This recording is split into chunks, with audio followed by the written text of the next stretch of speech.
வணக்கம். இது புதிய யாழின் செய்திகள். வங்காள விரிகுடாவில் 7ஆம் திகதி டிசம்பருக்கு பிறகு உருவாக உள்ள வெப்பமண்டல தாளமுகமானது தற்போது 60% வரை உறுதி செய்யப்பட்டுள்ளது.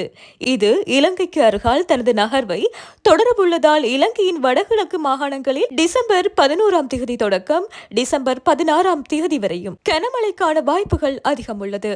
குறிப்பாக வவுனியா, யாழ்ப்பாணம், கிளிநொச்சி மாவட்டங்களில் டிசம்பர் 12 மதியம் தொடங்கி அடுத்த நாள் காலை வரை முழு நேர மழை தொடரும் என கணிக்க முடிகிறது. இதன்போது குறித்த காலத்தில் வெள்ள பேரிடர் நீரானது வெளியேறாத காலப்பகுதியாகவும் இருத்தல் கூடும். புயல் ஊடுருக்கும் திசையாக குறிப்பாக பருத்தித்துறைக்கும் முல்லைத்தீவுக்கும் இடைப்பட்ட பகுதியே குறித்து காட்டப்பட்டுள்ளது.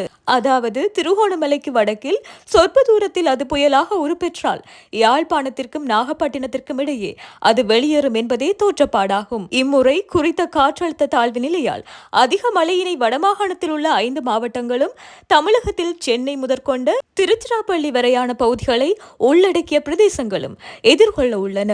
இந்த அனர்த்தத்தின் போது முக்கியமான விடயங்களாக கடல் அலைகளின் உயரம் 1 மீட்டர் வரை மேலெழுவதால் டிசம்பர் 7ஆம் திகதிக்கு பிறகு ஆழ்கடல் மீன்பிடியில் ஈடுபடுவோர் இம்மாதம் இறுதி வரை அதனை தவிர்ப்பது நல்லதாகும். இதேபோன்று பெரும்போகத்தில் வயல் விதைப்பினை இம்மாதம் 11ஆம் திகதிக்கு பின்னர் மேற்கொள்ள இருப்பவர்கள் அதனை பிற்போடல் அவசியமாகும் எனவும் வன்னியில் உடைப்படுத்த குளங்களின் பாதுகாப்பினை மீள உறுதி செய்தலும் நீரேந்து பகுதியில் வசிக்கும் மக்களுக்கு ஆலோசனை ஏற்படுத்தலும் நன்று. எனவேதான் இயற்கை அனர்த்தத்தின் போது மக்களை பாதுகாப்பாகவும் முன்னெச்சரிக்கையாகவும் இருத்தல் நல்லதெனவும் அறிவிக்கப்பட்டுள்ளது.